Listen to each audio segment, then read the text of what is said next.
Que se passe-t-il lorsque l'homme qui vous a brisé le cœur réapparaît devant votre porte, non pas avec des excuses, mais avec un regard encore brûlant de désir? Tessa pensait avoir enterré le passé. Mais le retour de Miles pour voir leur fils fait basculer l'atmosphère. La tension s'insinue sous sa peau comme un feu dévorant, et lorsqu'il l'observe à travers la porte de la salle de bain, le regard avide et impénitent, elle réalise une chose terrifiante. Certains désirs ne meurent jamais. Ils ne font qu'attendre. Si cette histoire vous a touché, abonnez-vous à la chaîne, laissez un j'aime et devenez membre pour accéder en avant-première aux prochaines histoires. Et si vous pensez que cela valait vraiment la peine d'être écouté, cliquez aussi sur le bouton au Super Thanks. Votre soutien fait toute la différence et nous aide à continuer de vous apporter des histoires émouvantes. La lumière de l'après-midi se déverse à travers les fenêtres du salon de Tessa tel du miel fondu, lent et doré, peignant les murs d'ambre. Une odeur de cannelle flotte encore dans l'air, vestige du gâteau qu'elle a préparé plus tôt. Une tentative désespérée d'occuper ses mains et de détourner son esprit de ce qui est sur le point d'arriver. Mais cela ne fonctionne pas. Cela ne fonctionne jamais quand il s'agit de lui. Elle est assise sur le canapé beige, les jambes croisées, le téléphone pressé contre son oreille. À l'autre bout du fil, sa meilleure amie Claire parle trop vite, s'inquiète trop. « Tessa, tu es sûre d'être prête pour ça ?» La voix de Claire est ferme, mais empreinte de tendresse. « Je veux dire. C'est Miles, après tout ce qu'il s'est passé. » Tessa ferme les yeux un instant. Son nom, Miles, a encore le pouvoir de lui nouer l'estomac, comme si quelqu'un tirait sur un fil invisible attaché à ses côtes. « Je n'ai pas le choix, Claire. » Sa voix est plus tremblante qu'elle ne le voudrait. C'est le père de Biel. Il a le droit de le voir. Le droit. S'indigne Claire à l'autre bout. Il a disparu pendant des mois, Tessa. Des mois. Et maintenant, il décide simplement de revenir comme si de rien n'était. Tessa se mord la lèvre inférieure, sentant le goût métallique du sang. Elle sait que Claire a raison, elle sait qu'elle devrait être furieuse, et elle l'est. Mais il y a autre chose, quelque chose qu'elle ne peut admettre à voix haute, ni à sa meilleure amie, ni même à elle-même. Une part d'elle a envie de le voir. Elle ne devrait pas. Après tout ce qui s'est passé, la trahison, le mensonge, la façon dont il est sorti de sa vie sans explication, elle devrait le haïr. Et elle le hait. Mais la haine est complexe lorsqu'elle s'entremêle à quelque chose qui ressemble dangereusement au désir. « Je sais », répond finalement Tessa d'une voix sourde. « Je sais tout ça. » Mais il a dit qu'il voulait s'expliquer, qu'il voulait arranger les choses. Et tu le crois? Tessa ne répond pas tout de suite. Elle regarde par la fenêtre, vers le jardin où Biel joue seul avec ses petites voitures, totalement inconscient de la tempête émotionnelle qui s'apprête à s'abattre sur leur vie. Le garçon a les yeux de son père, ses yeux sombres et profonds qui semblent voir à travers vous, qui détiennent des secrets et des promesses brisées. Je ne sais pas, admet-elle enfin. Je ne sais plus quoi croire. Claire soupire. Juste. Sois prudente, d'accord? Je te connais, Tess. Je sais à quel point tu ressens les choses intensément. Et je sais qu'il a encore de l'effet sur toi. Tessa rit, mais c'est un son sans joie. C'est si évident que ça? Pour moi? Ça l'a toujours été. Après avoir raccroché, Tessa reste assise un long moment, le téléphone toujours en main, le cœur battant à un rythme irrégulier. La maison est trop calme, ce genre de silence qui amplifie chaque pensée, chaque peur, chaque souvenir qu'elle a tenté d'enfouir. Elle se lève, marche vers la cuisine. Elle a besoin de faire quelque chose. N'importe quoi. Elle commence à faire la vaisselle, mais ses mains tremblent tellement qu'elle manque de laisser échapper un verre. Elle le serre fort, ses jointures blanchissant sous l'effort. « Pourquoi tu me fais ça, Miles ?» chuchote-t-elle dans le vide, la gorge serrée. « Pourquoi maintenant ?» Les souvenirs surgissent sans permission. Comme toujours. Miles dans son ancien appartement, ses mains sur sa taille, la tirant contre lui alors qu'il dansait sans musique dans la cuisine. La façon dont il riait, la tête renversée en arrière, complètement libre.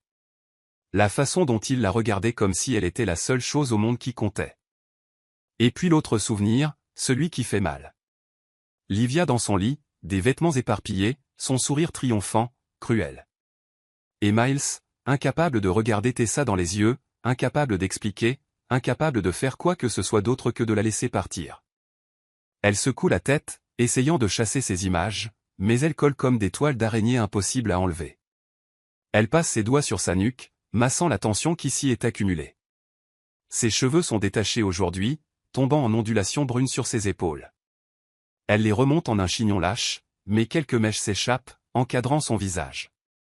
Elle s'observe dans le reflet de la fenêtre de la cuisine, des yeux verts fatigués, une peau trop pâle, des lèvres qu'elle a tant mordues qu'elles sont presque meurtries. « Il ne peut pas m'atteindre cette fois, dit-elle à voix haute, comme si entendre les mots pouvait les rendre vrais.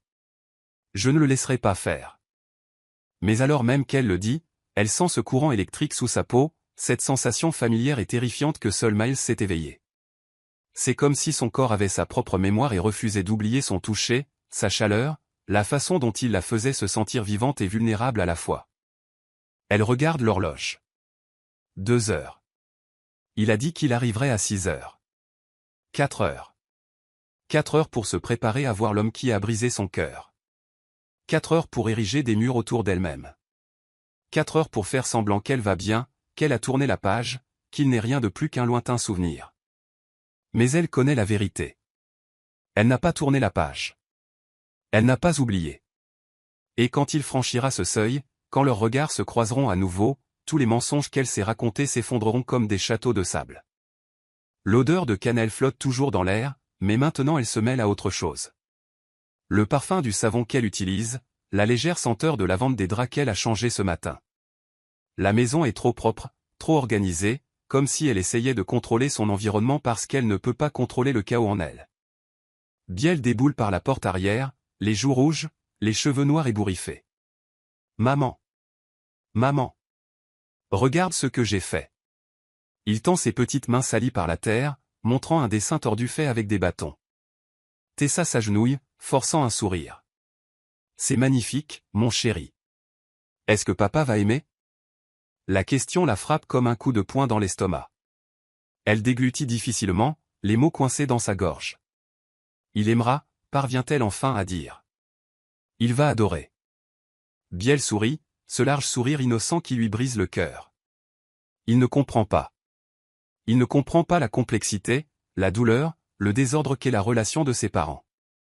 Pour lui, c'est simple. Papa vient. Et c'est bien. Si seulement c'était aussi simple pour elle.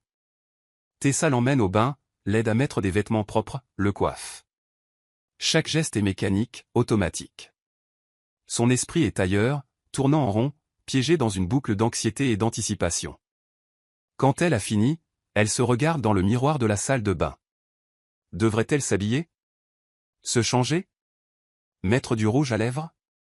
Non, murmure-t-elle à son reflet. Je ne ferai pas ça. Je ne me ferai pas belle pour lui. Mais malgré tout, elle applique un peu de brillant sur ses lèvres. Juste un peu. L'horloge indique 17h45. 15 minutes. Elle s'assoit à nouveau dans le salon, Biel à côté d'elle, regardant des dessins animés. Mais elle ne peut pas prêter attention à l'écran. Tout ce qu'elle entend, c'est le bruit de son propre cœur, battant de plus en plus vite, de plus en plus fort. Et puis, à 6 heures pile, la sonnette retentit. Le son traverse la maison comme un tonnerre silencieux. Tessa se fige. Biel saute du canapé en criant « Papa !» Papa, et court vers la porte. Mais Tessa ne bouge pas. Pas encore. Elle prend une profonde inspiration. 1 fois. 2 fois. Ses mains sont moites. Son estomac se tord. Chaque cellule de son corps hurle, une partie d'elle veut courir vers la porte, une autre veut fuir par l'arrière et ne jamais revenir. « Maman, ouvre !» Biel est à la porte, sautillant sur place. Tessa se lève, les jambes tremblantes. Elle marche lentement, chaque pas semblant durer une éternité. Et quand elle ouvre enfin la porte, quand elle le voit enfin, debout là à Miles, avec ses larges épaules, sa chemise sombre qui souligne chaque trait défini de son visage, ses yeux qui trouvent immédiatement les siens, le monde s'arrête. Tout s'arrête. Et elle réalise avec une clarté terrifiante qu'elle est complètement, irrémédiablement perdue.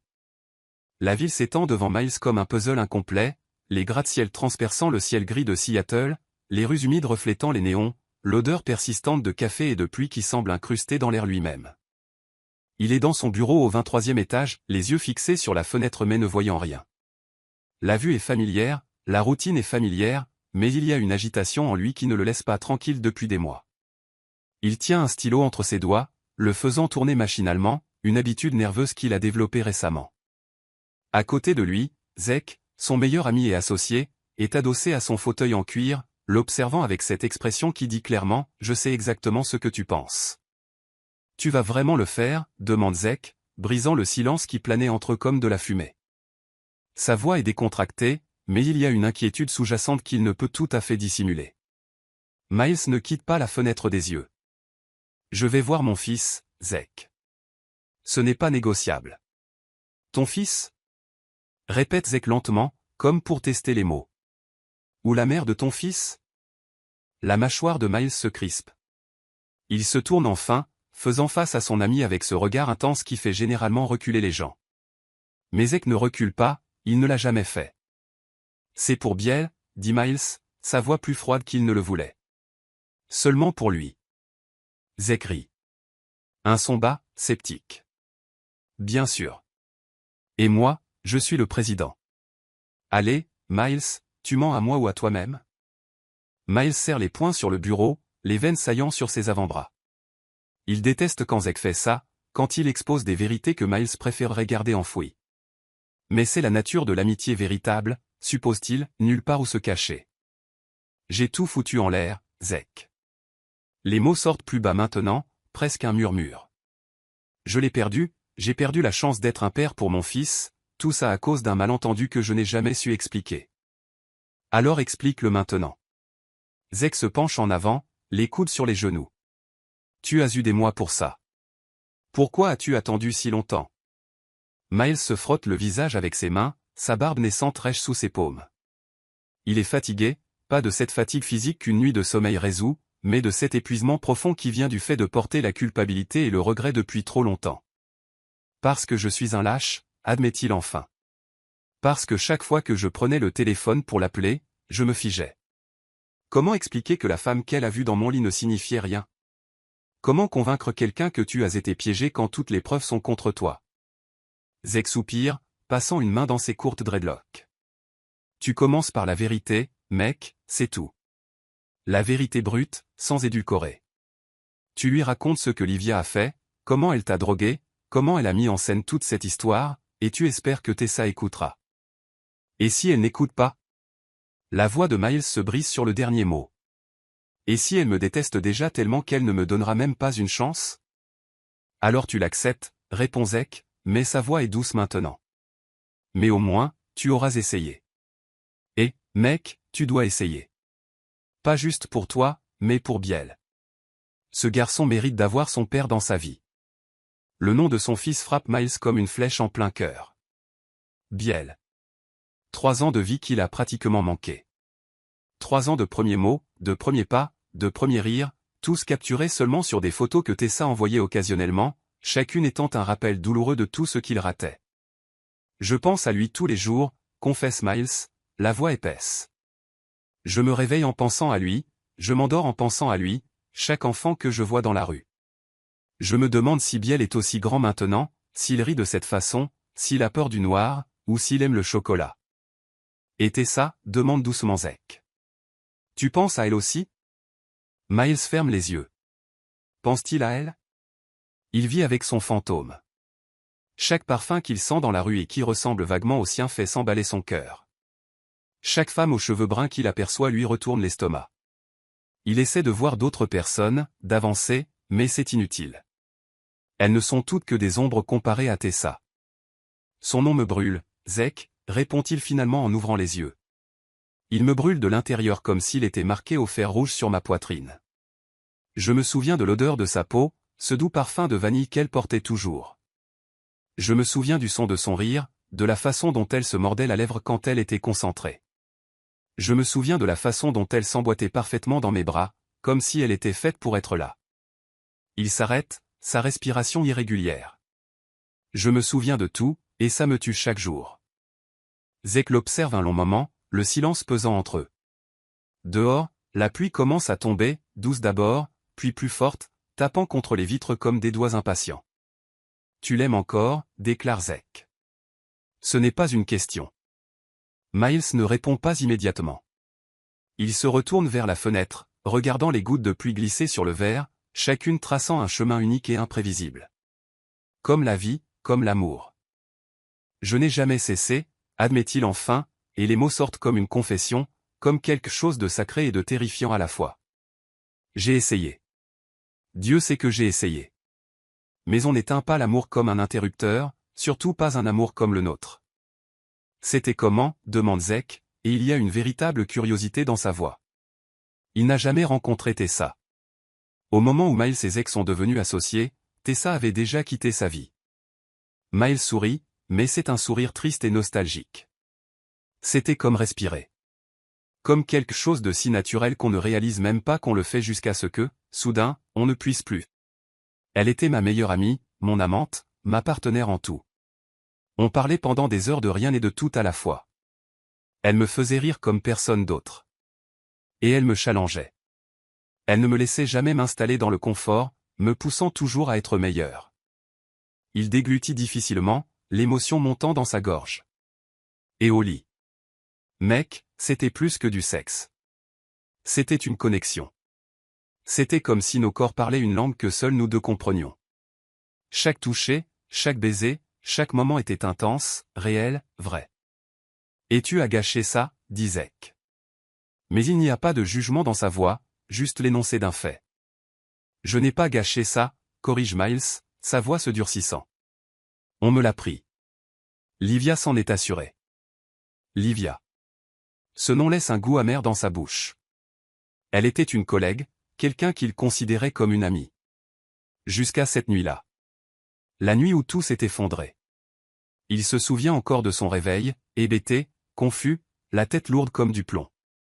Il se souvient avoir vu Livia dans son lit, des vêtements éparpillés stratégiquement sur le sol. Et il se souvient de l'expression sur son visage, non pas du regret, mais de la satisfaction, comme si elle venait de gagner une partie. Et puis Tessa est arrivée. Parce que, bien sûr, elle est arrivée. Livia s'en était assurée. Le regard sur le visage de Tessa quand elle a vu la scène le hante encore. Ce n'était pas de la colère, pas tout de suite. C'était le choc, l'incrédulité. Et puis la douleur, une douleur si profonde qu'il pouvait presque la ressentir physiquement. Il a essayé d'expliquer, essayé de dire qu'il ne savait pas comment Livia était arrivée là, qu'il ne se souvenait de rien, que quelque chose clochait. Mais les mots sortaient tout de travers, trébuchant les uns sur les autres, sonnant comme des excuses faibles et vides. Et Tessa est juste partie. Sans crier, sans pleurer. Elle a juste pris son sac et est partie, fermant la porte derrière elle avec un petit clic qui a résonné plus fort que n'importe quel claquement de porte.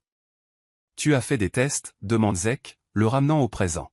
« Après cette nuit-là, as-tu fait une prise de sang ou quelque chose pour prouver que tu avais été drogué ?» Miles secoue la tête, le regret pesant sur lui. « Je n'y ai pas pensé sur le moment. J'étais sous le choc, détruit. Et quand ça m'est finalement venu à l'esprit, c'était trop tard. Les drogues auraient déjà quitté mon système. » Mais Livia a fini par avouer, non. Des mois plus tard, répond Miles avec amertume. Quand elle a réalisé que je ne reviendrais jamais vers elle, que son plan avait échoué. Elle a envoyé un texto, ivre, une nuit, admettant tout. Mais le mal était fait. Tessa avait déménagé, coupé les ponts, et quand j'ai découvert qu'elle était enceinte, elle a clairement fait savoir qu'elle ne voulait rien avoir à faire avec moi. Zek siffle doucement. Quel gâchis. C'est le mot. Miles prend son téléphone, regarde l'écran. 17h15 dans 45 minutes, il sera chez elle. Chez eux. La maison qu'il n'a jamais vue, où son fils grandit sans lui. Tu es nerveux, observe Zek. Je suis terrifié, corrige Miles. Terrifié de la voir et de réaliser qu'elle est passée à autre chose. Terrifié de la regarder dans les yeux et de n'y voir que de l'indifférence. Mais encore plus terrifié de la voir et de tout ressentir à nouveau. Tout cet amour, ce besoin, cette connexion, et de ne rien pouvoir y faire. Zek se lève, marche vers Miles et pose une main sur son épaule. Alors bats-toi, mec. Bats-toi pour ton fils. Et s'il y a encore une chance, bats-toi pour elle aussi. Mais tu dois y aller et affronter ça. Tu ne peux plus fuir. Miles hoche la tête, se levant. Il saisit son manteau au dossier de la chaise, l'enfile lentement. Chaque mouvement semble chargé de sens, comme s'il se préparait pour une bataille. Et c'est peut-être le cas. Souhaite-moi bonne chance, dit-il, essayant de paraître confiant mais échouant misérablement. La chance, c'est pour les gens qui n'ont pas de courage, répond Zek avec un sourire. Toi, tu as du courage. Maintenant, va l'utiliser. Miles quitte le bureau, le bruit de ses pas résonnant dans le couloir vide. L'ascenseur semble mettre une éternité à arriver. Quand il y entre enfin, il se regarde dans les parois miroirs. Il voit un homme fatigué, un homme avec des cernes, avec des rides d'inquiétude qui n'étaient pas là il y a 2 ans. Mais il voit aussi de la détermination. Et de l'espoir. Un espoir dangereux, fragile. Mais de l'espoir quand même. L'ascenseur descend, et à chaque étage qui passe, son cœur bat plus vite. Quand il atteint le parking, la pluie tombe fort. Il court vers la voiture mais est déjà trempé quand il y monte. Il s'en fiche. Rien de tout cela n'a d'importance. Il démarre la voiture, la musique hurlant trop fort dans les haut-parleurs. Il l'éteint. Il a besoin de silence. Il a besoin de penser. Mais il n'y a plus rien à penser. Il a déjà répété tout ce qu'il allait dire 1000 fois, déjà imaginé tous les scénarios possibles. Maintenant, il ne reste plus qu'à le faire. Il conduit à travers les rues mouillées de Seattle, les lumières de la ville floutées par la pluie. À chaque kilomètre, il se rapproche d'elle. À chaque minute, l'inévitable approche. Et puis, quand il se gare enfin devant la maison, une maison simple, accueillante, avec un petit porche et un jardin bien entretenu, il reste assis là un moment, les mains sur le volant, le cœur martelant ses côtes. Tu peux le faire, se chuchote-t-il à lui-même. Tu dois le faire.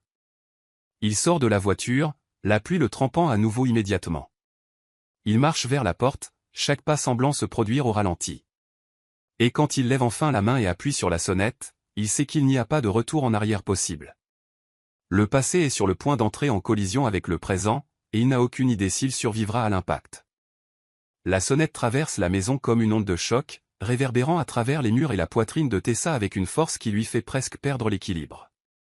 Elle se tient au milieu du salon, les mains encore couvertes de farine de la pâte qu'elle préparait, une tentative désespérée de rester occupée, de prétendre que ce moment n'arrivait pas comme un train fou. Biel crie de joie, ses petits pieds nus tapant contre le parquet alors qu'il court vers la porte. « Papa. Papa est là. » L'innocence dans sa voix est un couteau dans le cœur de Tessa. Elle veut crier qu'il attende, veut quelques secondes de plus pour se composer, pour construire les défenses qu'elle a passées les derniers jours à tenter d'ériger. Mais le temps n'attend personne, surtout pas les cœurs brisés qui essaient de se protéger. Elle marche lentement vers la porte, chaque pas une bataille contre l'envie de fuir. Ses cheveux sont relevés en un chignon lâche et désordonné, des mèches rebelles tombant autour de son visage. Elle porte un simple chemisier blanc en coton et un jean, rien de spécial, rien de prévu, mais ses mains tremblent quand elles atteignent la poignée, et elle doit prendre 3 grandes inspirations avant de finalement la tourner et d'ouvrir la porte. Et puis, il est là. Miles.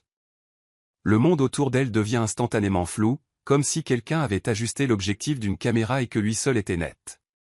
Il se tient sous la faible lumière du soir, la pluie fine tombant encore derrière lui, créant une sorte de halo argenté autour de sa silhouette. Ses larges épaules remplissent l'encadrement de la porte, sa chemise sombre, d'un bleu marine profond, moule sa poitrine d'une manière qui assèche instantanément la bouche de Tessa. Il est différent, plus mature peut-être.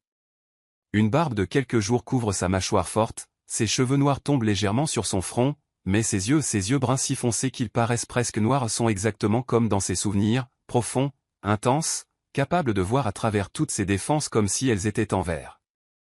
Et en ce moment, ils sont fixés sur elle. Pas sur Biel, qui saute à ses pieds en criant et riant, pas sur la maison derrière elle. Sur elle, et seulement elle. L'air entre eux devient épais, chargé, comme avant un orage. Tessa sent chaque terminaison nerveuse de son corps s'enflammer, comme si quelqu'un avait fait passer un courant électrique à travers elle. Son cœur ne bat pas juste vite, il tonne, chaque pulsation résonnant dans ses oreilles si fort qu'elle peut à peine entendre autre chose.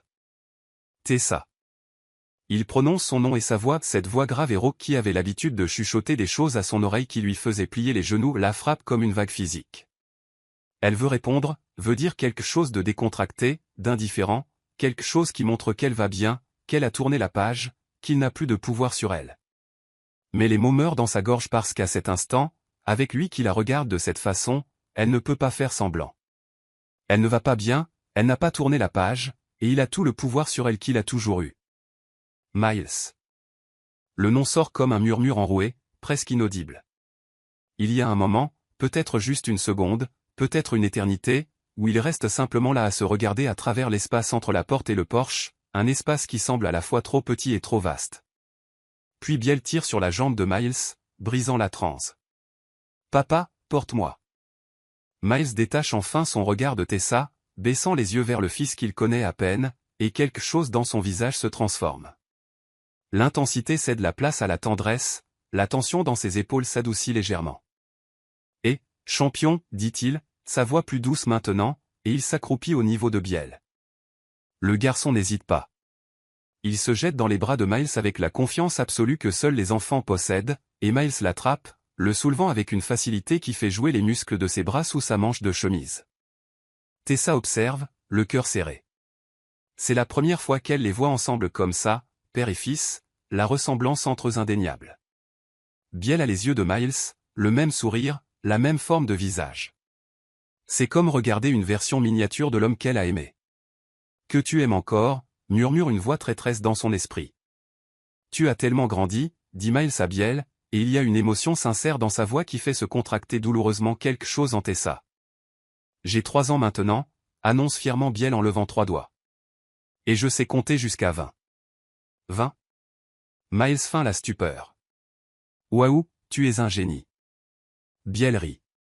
Ce rire d'enfant libre et heureux.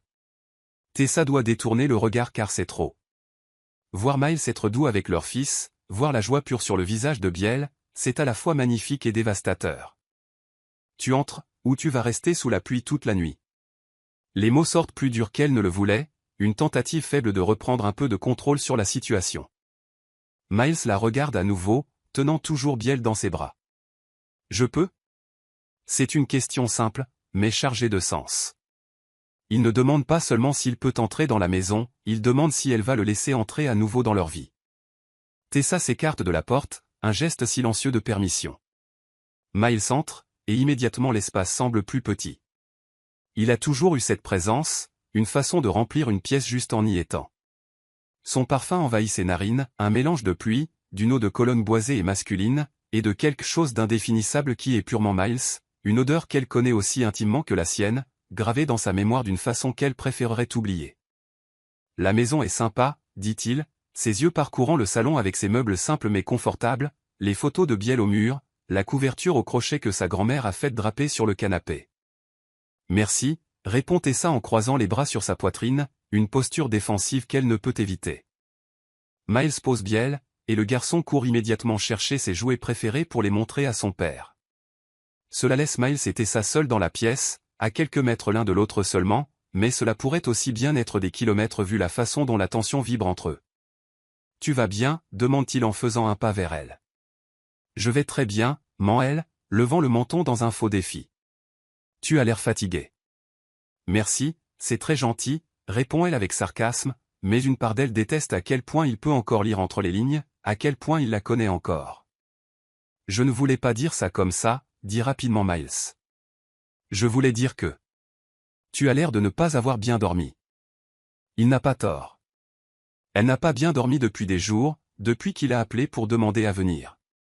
Chaque nuit, elle reste éveillée, fixant le plafond, son cerveau tournant dans des cercles sans fin d'anxiété et de souvenirs. « J'ai un fils de 3 ans, répond-elle, essayant de garder un ton léger. Bien dormir ne fait plus partie de mon vocabulaire. Miles sourit, un petit sourire triste. J'aurais aimé être là. Pour les nuits blanches, pour les premiers pas. Pour tout. La sincérité dans sa voix la désarme. Elle ne veut pas être désarmée, elle veut s'accrocher à la colère, à la distance, à la protection qu'elle a soigneusement construite. Tu avais le choix, dit-elle, et les mots sortent plus tranchants qu'elle ne le voulait. Je ne l'avais pas, répond-il, la voix basse mais ferme. Pas de la façon dont tu le penses. Tessa est sur le point de répondre quand Biel revient en courant, les bras pleins de petites voitures. Papa, regarde. Celle-là, c'est ma préférée. Miles s'accroupit à nouveau, véritablement intéressé, alors que Biel explique chaque détail de chaque voiture. Tessa reste là à regarder, le cœur partagé entre le ressentiment et quelque chose de dangereusement proche de l'espoir. Elle ne devrait pas ressentir ça. Elle ne devrait pas remarquer à quel point Miles est attentif avec Biel, comment ses yeux s'illuminent quand il rit de quelque chose que dit leur fils. Elle ne devrait pas remarquer comment sa chemise s'étire sur ses épaules quand il bouge, ou comment ses grandes mains fortes qu'elle connaît si bien tiennent les petites voitures avec un soin délicat. Mais elle le remarque. Elle le ressent. Et elle est complètement perdue. Après quelques minutes de jeu, Biel demande à montrer sa chambre à son père, et les deux montent à l'étage, laissant Tessa seule dans le salon. Elle marche vers la fenêtre, regardant la pluie qui tombe toujours dehors. Ses mains tremblent, alors elle les presse contre la vitre froide, essayant de s'ancrer. « Tu peux le faire », chuchote-t-elle à elle-même. Il va jouer avec Biel, dîner, et ensuite il partira. Et tu iras bien. Mais même en prononçant ces mots, elle sait que ce sont des mensonges. Parce que Miles est ici, dans cette maison, dans cet espace qu'elle a construit sans lui, et elle peut sentir les murs qu'elle a érigés autour de son cœur commencer à se fissurer, les brèches se propageant comme des toiles d'araignée. Et la partie la plus effrayante ? Une part d'elle a envie de les laisser s'effondrer complètement. L'après-midi glisse vers la soirée avec une douceur trompeuse. La lumière dorée traversant les fenêtres cède la place à des nuances d'indigo et de violet, et la maison de Tessa se remplit d'ombres longues et de silence chargé. Miles est assis sur le sol du salon, entouré de petites voitures, de blocs de construction et de dessins que Biel insiste pour lui montrer un par un. Il sourit, pose des questions, interagit avec son fils d'une manière qui semble naturelle, mais ses yeux, chaque fois qu'il en a l'occasion, trouvent Tessa. Elle est dans la cuisine, faisant semblant d'être occupée. Elle verse du jus pour Biel, coupe des fruits en petits morceaux, essuie le comptoir déjà propre. N'importe quoi pour garder ses mains occupées et son esprit loin de l'homme dans la pièce d'à accent grave côté. Mais c'est impossible. Elle peut sentir le poids de son regard même quand elle ne regarde pas. C'est comme si sa peau avait développé un radar spécial juste pour lui, chaque cellule accordée à sa présence. « Maman !» appelle Biel depuis le salon. « Viens jouer avec nous. »« J'arrive, mon chéri », répond elle, sa voix plus aiguë que la normale. Elle s'essuie les mains sur le torchon, même si elles ne sont pas mouillées, et entre dans le salon. Miles la regarde quand elle entre, et il y a quelque chose dans la façon dont il l'observe qui la fait trébucher. Ce n'est pas juste un regard décontracté. C'est absorbant, comme s'il mémorisait chaque détail, chaque mouvement, chaque respiration. « Tessa, assieds-toi là. » Biel tapote le sol à côté de lui, entre lui et Miles. Elle n'a pas le choix. Elle s'assoit, douloureusement consciente de sa proximité avec Miles. Si proche qu'elle peut sentir la chaleur émaner de lui, peut entendre sa respiration. Le chemisier en coton qu'elle porte semble soudain trop fin, trop révélateur, même s'il est tout à fait modeste. Ils jouent pendant un moment, ou du moins font semblant de jouer. Tessa construit des tours de blocs que Biel renverse avec des gloussements. Miles fait des bruits de voiture, faisant rouler les jouets sur le sol. Mais il y a une tension sous-jacente, un courant électrique invisible reliant Tessa et Miles à travers le petit espace entre eux. À un moment donné, Miles tend la main vers une voiture qui est près d'elle, et ses doigts effleurent accidentellement son poignet. C'est un contact bref, innocent même, mais l'effet est instantané. Tessa sent une vague de chaleur monter le long de son bras, se répandre sur sa poitrine, ses joues. Elle retire sa main rapidement, comme brûlée. Les yeux de Miles rencontrent les siens. Il l'a senti aussi. Elle peut le voir à la façon dont ses pupilles se dilatent légèrement, à la façon dont sa mâchoire se crispe. « Désolé », murmure-t-il, si bas qu'elle seule peut l'entendre. Mais il ne s'excuse pas pour le contact accidentel. Il s'excuse pour tout. Pour chaque blessure, chaque nuit solitaire, chaque moment qu'elle a passé à élever leur fils seul. Tessa détourne le regard, incapable de maintenir le contact. C'est bon. Ce n'est pas bon. Rien n'est bon. Biel, inconscient de la tension entre les adultes, bâille bruyamment. J'ai sommeil, maman. Tessa regarde l'horloge. 19h30, l'heure normale du coucher de Biel. Tu veux prendre un bain d'abord, chérie? Non. Biel fait la moue. Je suis trop fatigué. Mais tu as joué dans le jardin aujourd'hui, argumente doucement Tessa. Tu es tout sale. Miles intervient. Et si je le mettais au lit pendant que tu prends ton bain? On dirait que tu aurais bien besoin d'un moment pour te détendre. La suggestion est décontractée, mais il y a quelque chose dans ses yeux, une intensité à peine déguisée, qui fait faire un saut périlleux à l'estomac de Tessa. Je ne sais pas si. S'il te plaît, maman, supplie Biel. Je veux que papa me raconte une histoire. Elle est piégée. Elle ne peut pas refuser sans paraître mesquine, sans priver son fils de temps avec son père. D'accord, accepte-t-elle à contre-cœur. Mais seulement si tu prends un bain dès demain matin. Promis. Biel saute sur ses pieds, serrant Miles dans ses bras. On y va, papa. Miles se lève, portant Biel dans ses bras. En passant devant Tessa, il s'arrête une seconde, si près qu'elle peut compter les mèches de cheveux tombant sur son front. Détends-toi, dit-il doucement. Je gère. Et il y a quelque chose dans la façon dont il le dit, avec une telle sincérité, une telle tendresse, qui fait apparaître une fissure dans l'armure de Tessa. Elle hoche la tête, incapable de parler. Miles monte à l'étage avec Biel, et elle reste là un moment, entendant leur rire résonner d'en haut. Puis, comme en pilote automatique, elle monte aussi, se dirigeant vers sa propre chambre, vers la salle de bain adjacente. Elle ferme la porte, s'appuie contre elle un instant, respirant irrégulièrement. Tu peux le faire, se chuchote-t-elle pour la 1000e fois. Juste une douche rapide. Ensuite tu redescends, il partira, et tout ça sera fini. Mais même en prononçant ces mots, elle connaît leur nature de doux mensonge. Elle ouvre la douche, règle la température, assez chaude pour brûler légèrement, comme elle l'aime. La vapeur commence immédiatement à remplir la salle de bain, embuant le miroir, créant une brume dense qui rend tout doux et imprécis. Tessa retire son chemisier par la tête, puis son jean, les laissant tomber au sol. Elle reste là en sous-vêtements un instant, regardant son reflet flou dans le miroir embué. Son corps a changé depuis la grossesse. Il y a des vergetures argentées sur son ventre. Ses hanches sont plus larges, ses seins plus lourds. Elle ne s'en souciait pas avant. Mais maintenant, sachant que Miles est juste à quelques mètres, elle se sent étrangement vulnérable. Elle secoue la tête, agacée par elle-même. Pourquoi pense-t-elle à ça? Quelle importance a l'apparence de son corps? Elle n'essaie pas de l'impressionner. Elle ne le fait pas. Elle retire le reste de ses vêtements et entre dans la douche. L'eau chaude frappe sa peau comme un millier de petites aiguilles, et elle ferme les yeux, laissant la sensation l'emporter. Le bruit de l'eau noie tout le reste, les pensées anxieuses, les souvenirs persistants, la tension qu'elle porte sur ses épaules depuis des jours. Elle se lave les cheveux, laissant le shampoing au parfum de lavande mousser entre ses doigts. La fragrance remplit la salle de bain, se mêlant à la vapeur. Elle masse son cuir chevelu, essayant de se détendre, essayant d'oublier qu'il y a un homme dans la maison, le mauvais homme, l'homme qui l'a détruite, l'homme qu'elle désire encore d'une façon qui lui fait honte. Elle rince, puis applique l'après-shampoing, le passant sur les pointes de ses cheveux. L'eau ruisselle dans son dos, sur son cou, sur ses seins. Elle ferme les yeux à nouveau, la tête renversée en arrière sous le jet.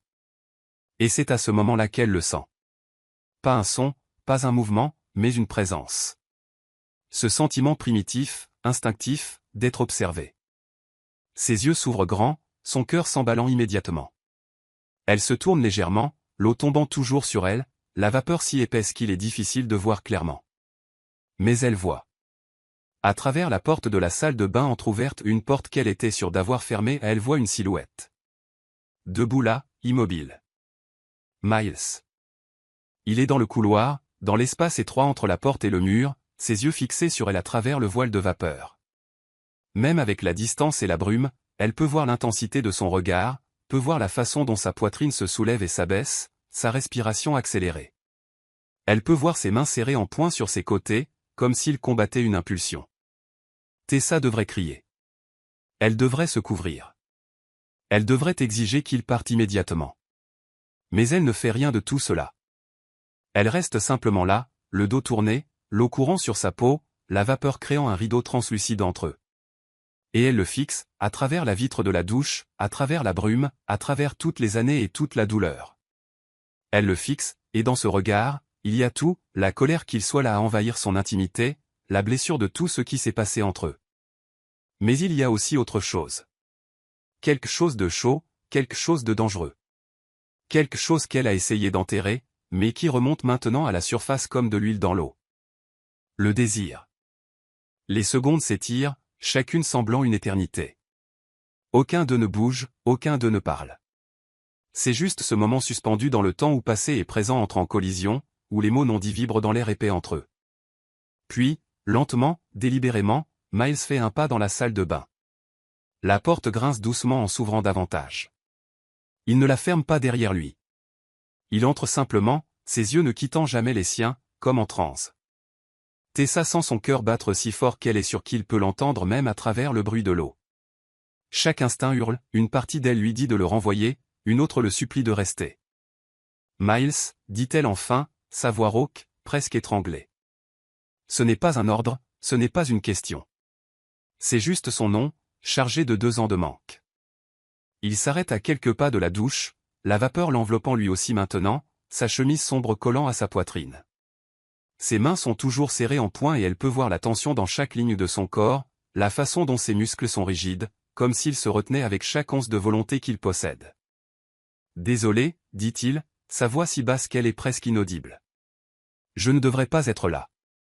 Non, convient-elle. Tu ne devrais pas. Mais aucun d'eux ne bouge. Et puis, brisant l'impasse, Miles fait un autre pas, et un autre, jusqu'à ce qu'ils se tiennent juste devant la douche. Seule la vitre embuée les sépare. Et Tessa, toujours sous l'eau qui tombe, toujours exposée, toujours vulnérable, ne recule pas. Au lieu de cela, elle se tourne complètement pour lui faire face. Et quoi qu'il voit sur son visage, que ce soit du défi, de l'abandon, ou un mélange confus des deux, fait se briser quelque chose en lui. Sa main s'avance vers la porte de la douche, et il l'ouvre. La vapeur enveloppe Miles dès qu'il ouvre la paroi, un nuage épais et chaud qui s'accroche à sa peau, à ses vêtements, rendant tout irréel, comme s'ils étaient à l'intérieur d'un rêve. Mais ce n'est pas un rêve. C'est trop réel. L'eau frappant le sol de la douche, l'odeur de lavande mêlée à la vapeur, le son de leurs 2 respirations accélérées résonnant contre les murs carrelés. Tessa est là, à quelques centimètres de lui maintenant, l'eau tombant toujours sur ses épaules, ruisselant le long des courbes de son corps en ruisseaux argentés.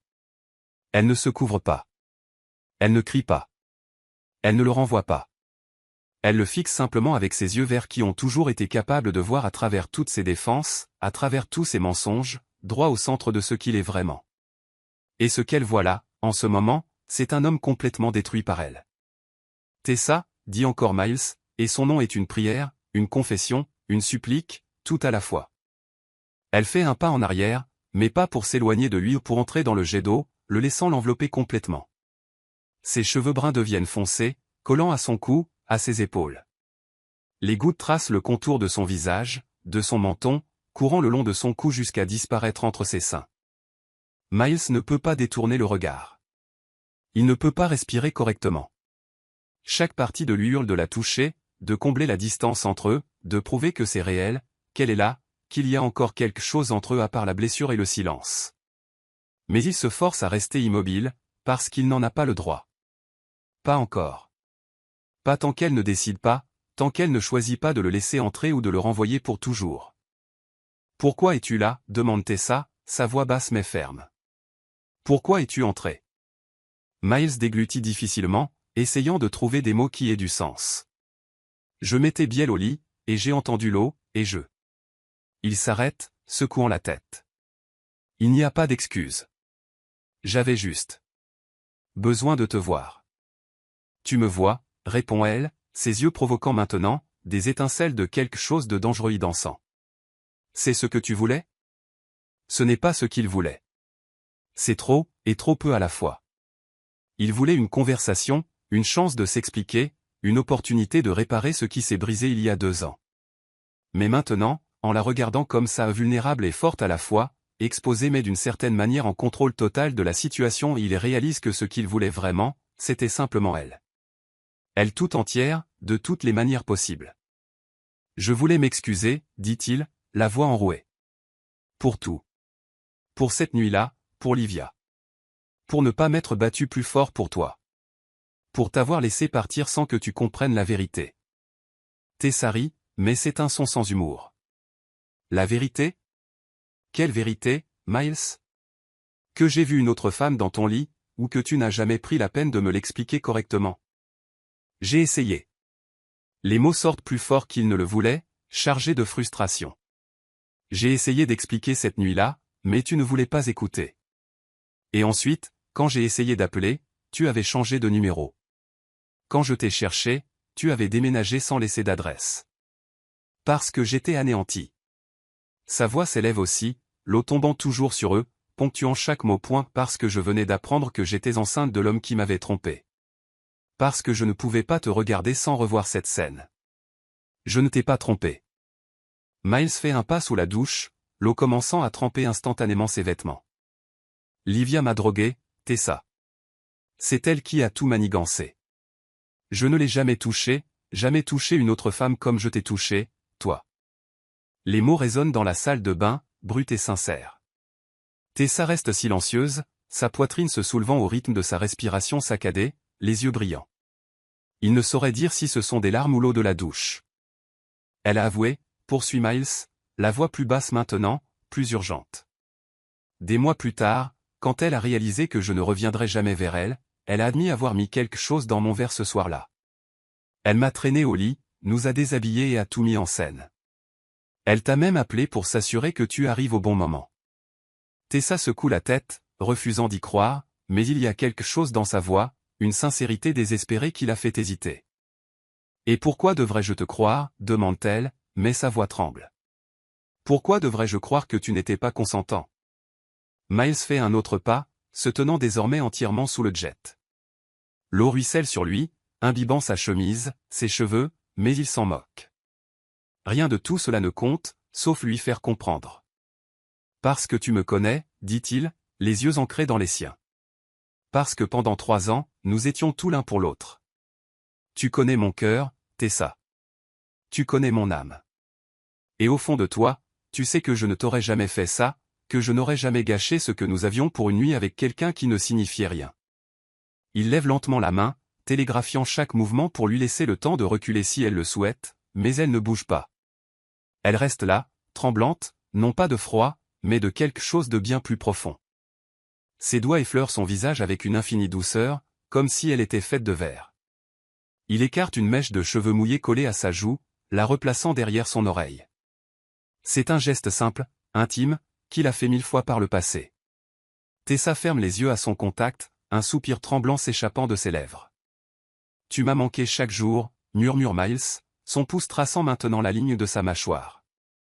Chaque putain de jour. Je me réveillais en pensant à toi. Je m'endormais en rêvant de toi. Je te voyais dans chaque femme que je croisais dans la rue, j'entendais ton rire dans le vent, je sentais ton odeur sur des draps que tu n'avais jamais touchés. Miles. Sa voix n'est plus qu'un soupir. Je t'aime, Tessa. Les mots sortent comme une confession arrachée à ses entrailles. Je n'ai jamais cessé. J'ai essayé. Dieu sait que j'ai essayé parce que je pensais que tu me haïssais, que tu ne me pardonnerais jamais. Mais je n'ai pas pu. Parce que tu fais partie de moi. La meilleure partie. Et sans toi, je ne suis que la moitié d'un homme. Une larme coule sur le visage de Tessa. Il parvient à la distinguer de l'eau car elle est plus chaude, car elle vient d'un endroit plus profond. Elle ouvre les yeux, et il y voit tout. La douleur, la colère, la confusion. Mais il voit aussi autre chose. Quelque chose qui fait s'emballer son cœur. L'espoir. Je veux te croire, murmure-t-elle. Je veux tellement te croire. Alors crois-moi, implore-t-il, son autre main venant encadrer doucement son visage. Crois en moi. Crois en ce que nous avions. Crois que certaines choses, certaines personnes, valent la peine de se battre. Ils sont si proches maintenant. Leur souffle se mêle. Miles peut sentir la chaleur de son corps à travers ses vêtements trempés. Il peut voir les taches de rousseur sur son nez, les petites paillettes dorées dans ses iris verts.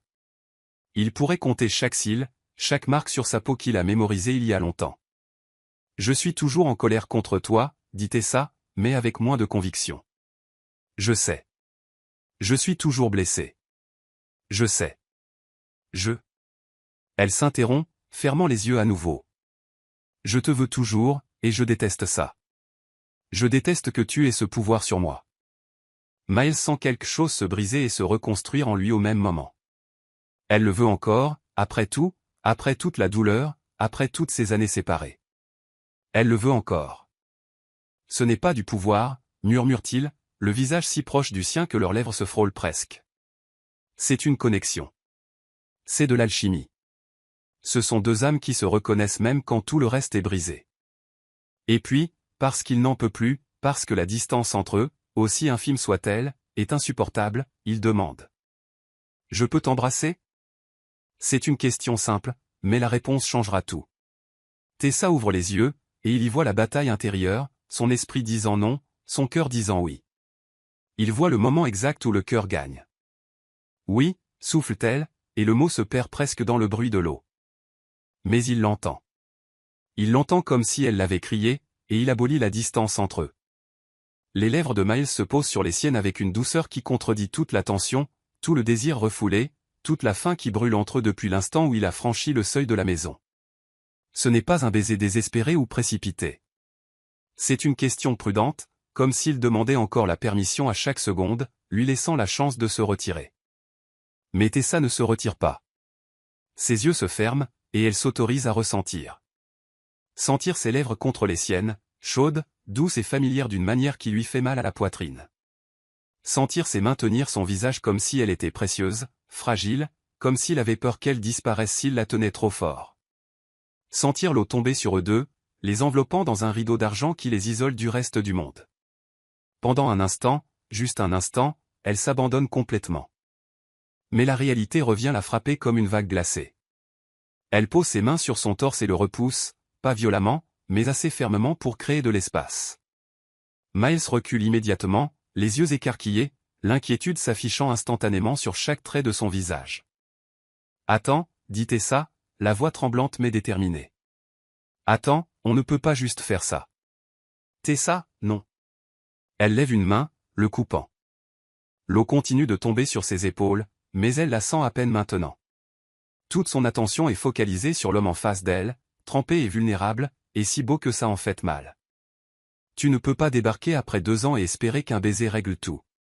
Tu ne peux pas attendre de moi que j'oublie, que je pardonne comme ça sans vraies explications. J'ai expliqué, je t'ai parlé d'Olivia, de. Tu m'as donné une version, l'interrompt Tessa, croisant les bras sur sa poitrine dans une posture défensive, soudain très consciente de sa nudité. Mais tu ne m'as pas donné de détails. Tu ne m'as pas fait comprendre comment bordel c'est arrivé. Comment toi, un homme adulte, a pu être drogué et manipulé sans t'en rendre compte. L'accusation dans ses mots claque comme une gifle, et Miles recule comme s'il avait été physiquement frappé. Il ferme les yeux un instant, mâchoire serrée, et quand il les rouvre, il y a une vulnérabilité qu'elle a rarement vue auparavant. Il y avait une fête au bureau, commence-t-il, la voix basse, contrôlée, comme s'il essayait de rester calme tout en revivant quelque chose de douloureux. On célébrait la signature d'un gros contrat. Livia était là, elle l'était toujours, elle faisait partie de l'équipe, quelqu'un que je considérais comme une amie, une collègue, rien de plus. Il s'appuie contre le mur de la douche, laissant l'eau couler sur son dos, trempant complètement sa chemise. Tessa peut voir comment le tissu colle à ses muscles, soulignant chaque contour, mais elle force son esprit à se concentrer sur ses mots, pas sur son corps. Elle m'a offert un verre, continue Miles. Du whisky. Je célébrais, j'étais détendu, je ne me méfiais de rien. Je l'ai bu, et après environ 20 minutes, j'ai commencé à me sentir étrange, étourdi, pas comme quand on a trop bu. Indifférent. Comme si le monde tournait mais que mon esprit était coincé au ralenti. Tessa observe, le cœur serré malgré la colère qui bouillonne encore en elle. Elle veut ne pas le croire, veut trouver des failles dans l'histoire, mais il y a quelque chose dans sa façon de parler et il ne se défend pas agressivement, il énonce juste les faits comme s'il revivait un cauchemar. J'ai dit que je devais rentrer, dit Miles, les yeux fixés sur un point au-delà d'elle, perdu dans ses souvenirs. Mais Livia a proposé de me ramener, a dit que je n'étais clairement pas bien, que je ne devrais pas conduire, et je lui ai fait confiance, Tessa. Je lui ai fait confiance parce que je pensais que c'était une amie qui voulait t'aider. Il rit, mais s'éteint son amer, sans humour. La chose suivante dont je me souviens, c'est de me réveiller dans mon lit, complètement confus, la tête prête à exploser. Livia était là, nue, avec des vêtements éparpillés sur le sol, et elle souriait. Pas un sourire gêné ou plein de regrets. C'était triomphant, comme si elle avait gagné quelque chose. « Et tu ne te souviens de rien ?» demande Tessa, voulant croire mais luttant contre des années de souffrance. « Rien », confirme Miles, la regardant enfin à nouveau. Je le jure sur tout ce qui est sacré, Tessa. Je le jure sur la vie de notre fils. Je ne me souviens de rien entre ce verre et mon réveil des heures plus tard. Et quand je me suis réveillé, mon corps n'avait aucun signe. Rien n'indiquait qu'il s'était passé quoi que ce soit de sexuel. Mais les vêtements. Elle les avait enlevés, dit Miles, la voix durcissant de colère, pas contre Tessa, mais contre Livia, contre la situation. Elle a tout mis en scène, m'a déshabillé, s'est déshabillée, a éparpillé nos affaires pour faire croire à un ébat passionné, et puis elle t'a appelé, disant que j'avais oublié mon portefeuille au bureau et qu'elle me le rapportait. Elle savait que tu viendrais. Tessa sent la nausée monter dans sa gorge. Si c'est vrai, et chaque instinct en elle commence à croire que ça l'est, alors elle a été manipulée tout aussi complètement que lui. Ils n'étaient que des pions dans le jeu cruel de quelqu'un d'autre. Pourquoi? Murmure-t-elle. Pourquoi ferait-elle ça? Parce qu'elle me voulait, répond Miles simplement. Parce qu'elle pensait que si tu étais hors jeu, je finirais par me tourner vers elle. Parce qu'elle est malade, obsessive. Je ne l'ai réalisé que trop tard. Tessa secoue la tête, assimilant l'information. Ses larmes se mêlent à l'eau de la douche et elle ne sait même plus ce qui est quoi. Tu as des preuves. Elle a vraiment avoué? Miles plonge la main dans la poche de son pantalon trempé et en sort son téléphone, mouillé, mais fonctionnel. D'une main tremblante, il le déverrouille et navigue vers un dossier de messages, puis tend l'appareil à Tessa. Elle le prend, les mains instables, et lit. Ce sont des messages d'Olivia. Des messages d'ivresse, certes, mais clairs. Des aveux détaillés de tout. Comment elle s'est procuré la drogue, comment elle l'a mise dans son verre, comment elle l'a ramenée, comment elle a mis en scène le décor, et à la fin, une seule ligne qui glace le sang de Tessa, mais ça n'a pas marché, hein? Tu n'as jamais voulu de moi. Tu ne voulais qu'elle. Toujours elle. J'espère que ça vaut la peine de vivre seul, Miles, parce que tu as tout perdu à cause de ta précieuse Tessa. Le téléphone manque de glisser des mains de Tessa. Elle regarde Miles et maintenant les larmes sont indéniables, brûlantes et lourdes, tombant sans contrôle. Tu avais ça, dit-elle, la voix brisée. Tu avais des preuves. Pourquoi tu ne me les as pas montrées avant?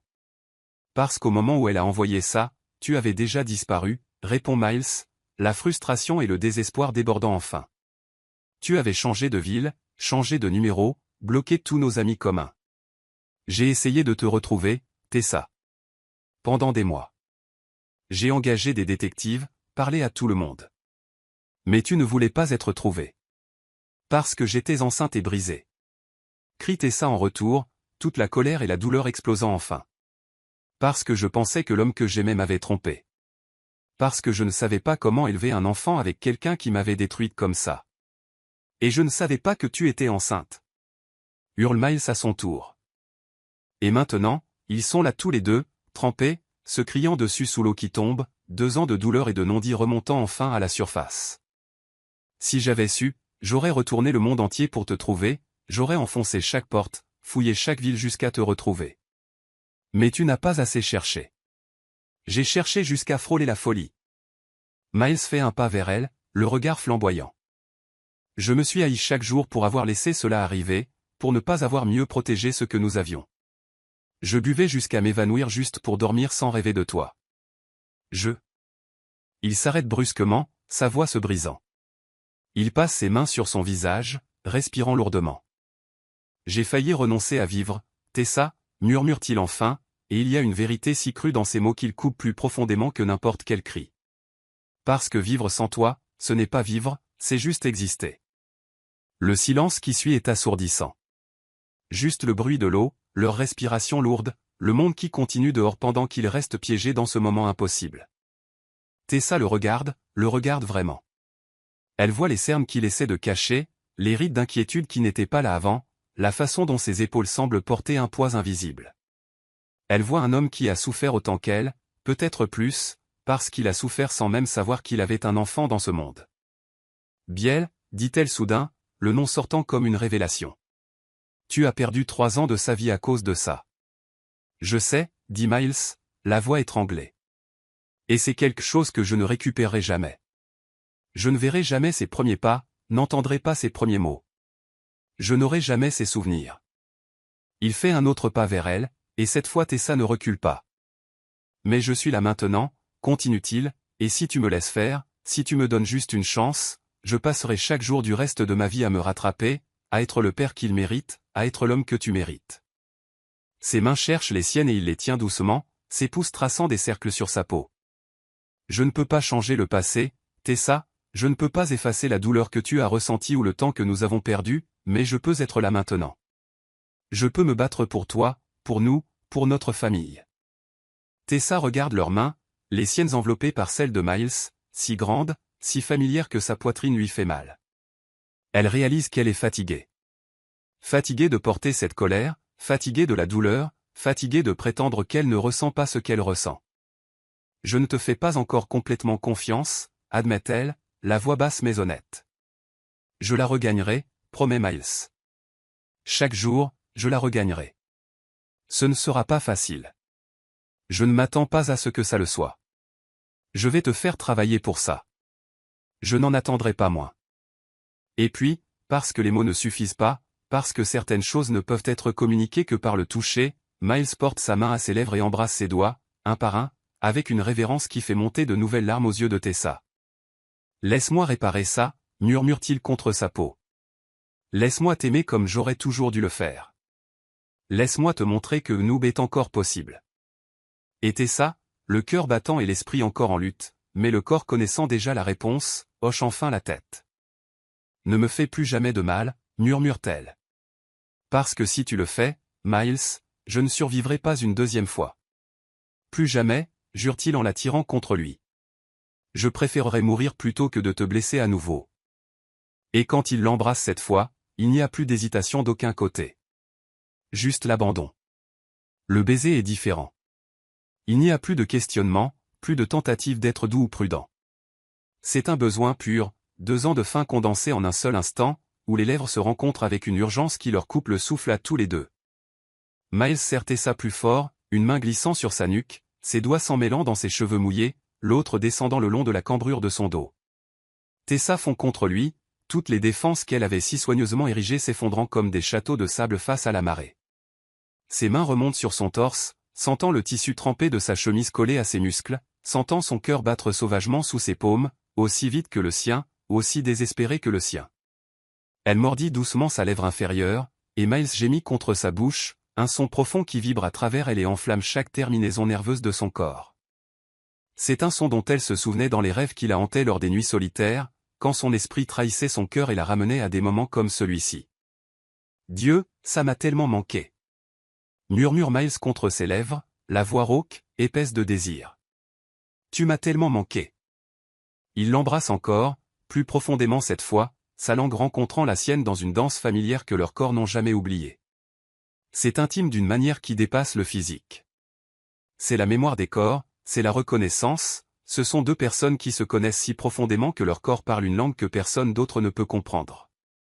Les mains de Tessa trouvent les boutons de sa chemise, ses doigts tremblants essayant de les ouvrir tandis que l'eau continue de tomber sur eux. Le tissu est collé, rendant la tâche difficile, et elle laisse échapper un son de frustration contre ses lèvres. Miles rit. C'est un son grave, presque à bout de souffle. Doucement, murmure-t-il, capturant ses mains pour les porter à ses lèvres et embrasser le bout de ses doigts.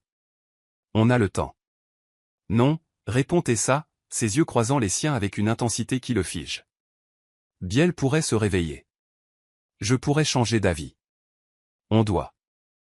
Elle ne finit pas sa phrase car Miles enlève déjà sa chemise, la tirant par-dessus sa tête dans un mouvement rapide qui fait contracter ses abdominaux. Le vêtement tombe sur le sol de la douche avec un bruit lourd, trempé et oublié, et Tessa le dévore des yeux. Elle avait oublié, ou s'était peut-être forcée à oublier, à quel point il est beau. Ce torse large, ses muscles définis non pas de manière exagérée mais témoignant d'une force naturelle, ces cicatrices qu'elle connaît cette petite au-dessus de sa côte gauche, souvenir d'une chute de vélo à 12 ans, l'autre sur son épaule due à une vieille opération. Chaque marque est une histoire qu'elle connaît, une partie de lui qu'elle a mémorisée il y a longtemps. Ses mains bougent sans permission consciente, le touchant, d'abord son torse, sentant son cœur tonner sous sa paume, puis descendant, traçant la ligne de ses abdominaux, le sentant frissonner sous son toucher. Tessa. Il souffle son nom comme une prière, les yeux fermés. Si tu continues, je ne pourrai pas y aller doucement. Alors n'y va pas doucement, murmure-t-elle en retour, audacieuse d'une manière qui la surprend elle-même.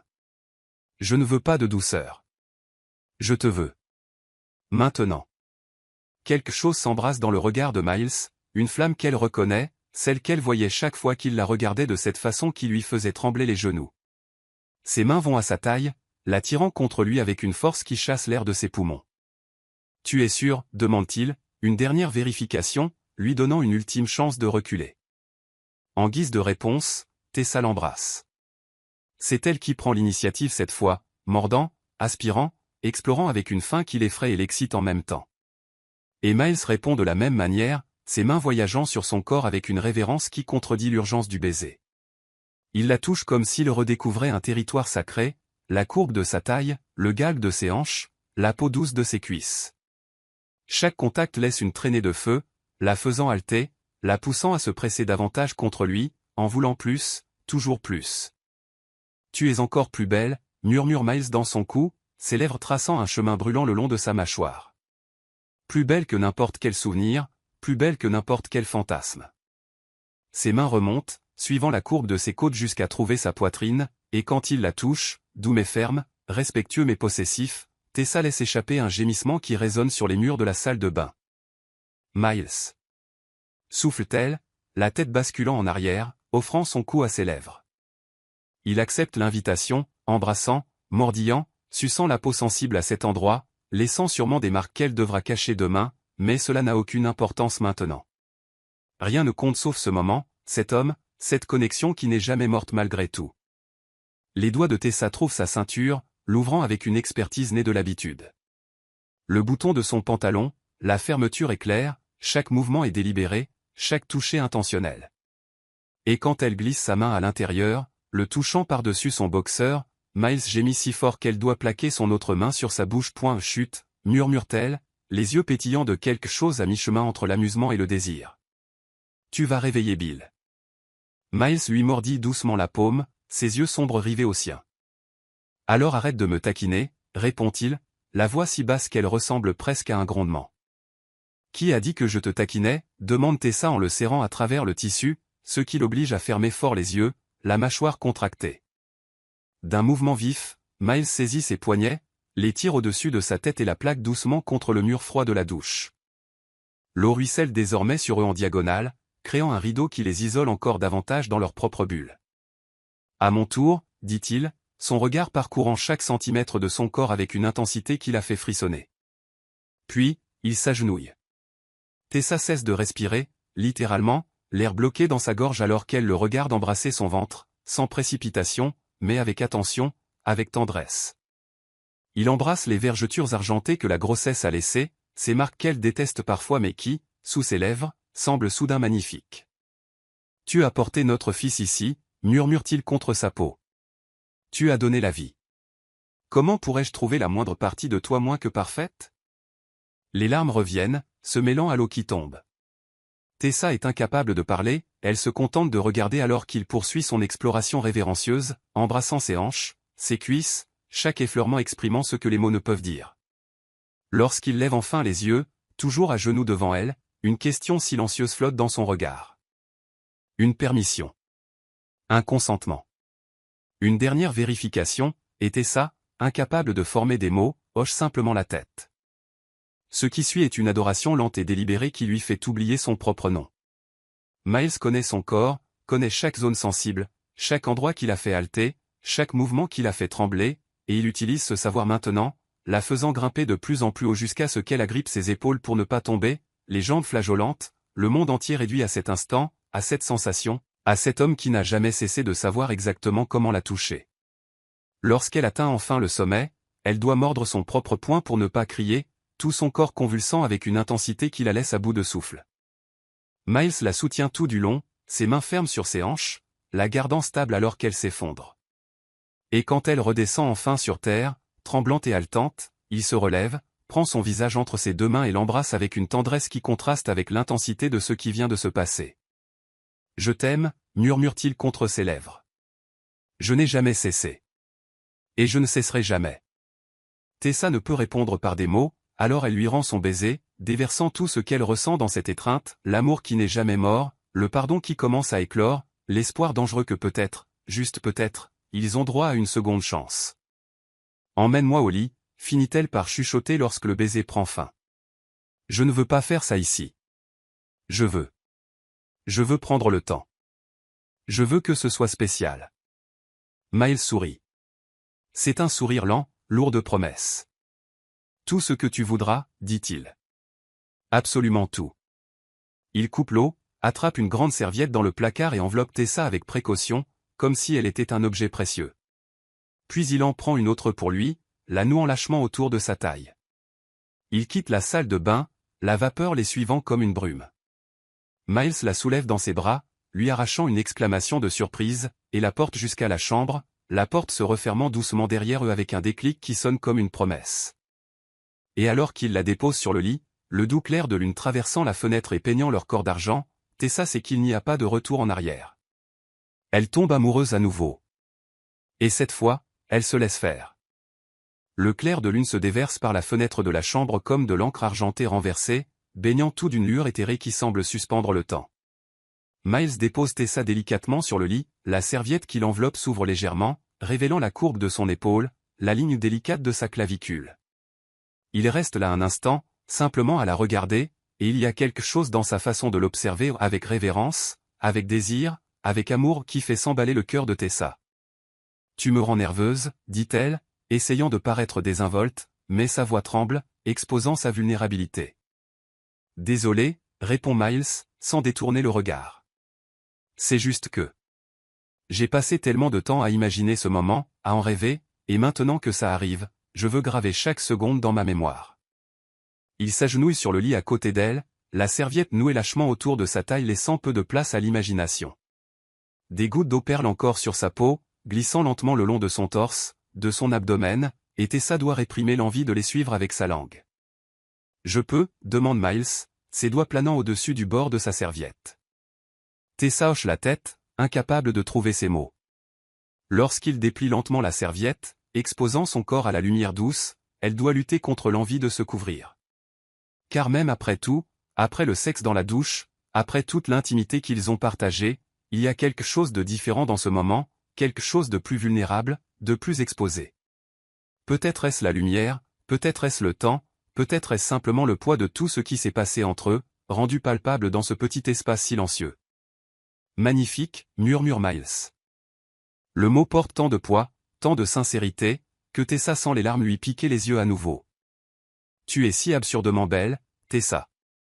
Il se penche, l'embrassant, d'abord sur les lèvres, puis le menton, descendant le long de sa gorge. Chaque baiser est délibéré, lent, comme s'il avait tout le temps du monde et comptait utiliser chaque seconde pour la vénérer. Ses mains suivent le chemin tracé par ses lèvres, touchant, caressant, explorant un territoire à la fois familier et nouveau.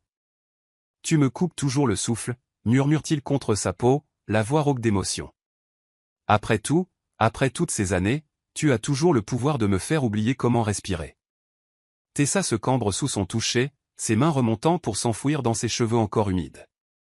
Miles, souffle-t-elle, et son nom est moitié supplique, moitié reddition. Il continue son exploration, embrassant ses seins, sa langue encerclant ses mamelons jusqu'à ce qu'elle se torde, de faibles gémissements s'échappant de sa gorge. Puis il descend plus bas, embrassant son ventre, les vergetures, ses hanches. Chaque effleurement est une promesse, chaque baiser une déclaration silencieuse de tout ce que les mots ne peuvent exprimer. Tu es parfaite, dit-il, ses yeux rencontrant les siens tandis que ses mains tracent le contour de ses cuisses. Chaque partie de toi, chaque marque, chaque courbe, chaque imperfection que tu penses avoir, tout est parfait pour moi. Miles, s'il te plaît, supplie Tessa, car l'anticipation la tue, car elle a besoin de lui de toutes les manières possibles, besoin de se sentir entière à nouveau d'une façon que seul lui peut lui procurer. Il comprend, bien sûr qu'il comprend. Il a toujours compris. Miles remonte, se positionnant au-dessus d'elle, les bras de chaque côté de sa tête, supportant son poids. Il l'embrasse profondément, et Tessa peut sentir sa dureté pressée contre elle, peut sentir le tremblement dans ses muscles alors qu'il se retient. Je n'ai pas de... Commence-t-il, la voix tendue, et elle comprend immédiatement ce qu'il essaie de dire. Je prends toujours la pilule, chuchote-t-elle en retour, et je n'ai été avec personne d'autre depuis toi. Les yeux de Miles s'écarquillent. Personne? Elle secoue la tête. Je ne pouvais pas. Chaque fois que j'essayais, c'était toujours toi que je voyais, toujours toi que je voulais. Quelque chose sur son visage se transforme, un mélange de douleur et de joie dans une expression si intense qu'elle est presque difficile à regarder. Moi aussi, avoue-t-il. J'ai essayé. Mon Dieu, comme j'ai essayé. Mais mon corps ne répondait à personne d'autre. C'était comme si tu étais la seule clé qui ouvrait la serrure. Il reste là un instant, à se regarder simplement, la réalité de ce qu'ils s'apprêtent à faire pesant entre eux. Ce n'est pas juste du sexe. Ce n'a jamais été juste du sexe entre eux. C'est une connexion. C'est une reconnaissance. Ce sont deux âmes qui se rencontrent d'une manière qui transcende le physique. Je t'aime, murmure Tessa, et c'est la première fois qu'elle prononce ces mots à voix haute depuis son retour. Je n'ai jamais cessé. J'ai essayé de te haïr, essayé de t'oublier, mais je n'ai pas pu parce que tu fais partie de moi. La meilleure partie. Miles ferme les yeux, une larme s'échappant pour glisser le long de sa joue. Tessa l'accueille avec son pouce, la portant à ses lèvres pour embrasser l'humidité salée. Ne pleure pas, dit-elle doucement. Pas maintenant. Maintenant, c'est juste nous. Juste ce moment. Il ouvre les yeux et, en eux, elle voit tout. L'amour, le regret, la gratitude, la promesse d'un avenir qu'ils doivent encore construire ensemble. Puis, lentement, avec une tendresse qui contredit l'urgence qu'ils ressentent tous les deux, il s'unit à elle. Ils soupirent en même temps, le son résonnant dans le silence de la chambre. C'est à la fois familier et nouveau, son corps se souvenant exactement comment s'emboîter au sien, mais la sensation est chargée du poids de tout ce qui s'est passé depuis la dernière fois. Miles reste immobile un instant, le front pressé contre le sien alors que leurs souffles se mêlent. Mon Dieu, souffle-t-il. Toi, ton. Il ne finit pas sa phrase, mais il n'en a pas besoin. Tessa comprend car elle ressent la même chose, cette sensation écrasante de justesse, de retour à la maison, de plénitude qui n'existe que lorsqu'ils sont comme ça, unis de toutes les manières possibles. Ils commencent à bouger, lentement d'abord, presque religieusement, chaque mouvement délibéré est chargé d'intention. Ses mains sont partout, caressant son visage, enfouies dans ses cheveux, traçant la ligne de sa taille, et Tessa répond, ses ongles griffant légèrement son dos, ses jambes s'enroulant autour de lui, l'attirant plus profondément, plus près. Tu m'as tellement manqué, murmure Miles à son oreille, la voix brisée. Tellement. Je sais, répond Tessa, ses mains se levant pour tenir son visage, le forçant à la regarder. Moi aussi, chaque jour, chaque nuit. Ils établissent un rythme, non pas précipité, mais profond, intense, chaque mouvement étant une conversation sans parole. C'est différent d'avant, sous la douche. C'était de la nécessité, de l'urgence, 2 ans de faim enfin rassasiés. Mais ça c'est autre chose. C'est de l'amour, c'est de la reconnexion, c'est le pardon et la rédemption entrelacés avec le désir. Miles l'embrasse tandis qu'il bouge, avalant ses gémissements, offrant les siens en retour, et Tessa se perd dans la sensation, dans le poids de son corps sur le sien, sa chaleur en elle, la façon dont leurs corps se souviennent exactement comment danser ensemble, même après tant de temps séparés. Regarde-moi, demande Miles, la voix urgente, et quand elle ouvre les yeux, elle voit l'intensité dans les siens. Je veux te voir, je veux tout voir. Puis il accélère légèrement, l'angle changeant, touchant un point en elle qui fait exploser des étoiles derrière ses paupières. Tessa se cambre, la bouche ouverte dans un gémissement silencieux, et Miles capture le son d'un baiser, sans jamais arrêter le mouvement, l'emmenant de plus en plus haut. Je ne vais pas tenir longtemps, admet-il, la voix tendue, le corps tremblant sous l'effort de se retenir. Tu me rends fou, Tessa, ça a toujours été le cas. Alors ne te retiens pas, chuchote-t-elle en retour, les ongles s'enfonçant dans ses épaules. Je suis proche aussi, si proche. Miles change légèrement de position, une main glissant entre leurs corps pour la toucher là où ils sont unis, et c'est suffisant. Tessa vole en éclats, tout son corps convulsant, des vagues de plaisir si intenses qu'elle doit mordre son épaule pour ne pas crier, et Miles la suit immédiatement, enfouissant son visage dans son cou, étouffant son propre gémissement contre sa peau alors que son corps tressaille sous la libération. Ils restent ainsi un long moment, verrouillés l'un à l'autre, tremblants, en sueur, complètement perdus dans la sensation. Quand ils reviennent enfin sur terre, aucun des deux ne bouge. Miles reste sur elle, en elle, comme si se séparer était impossible.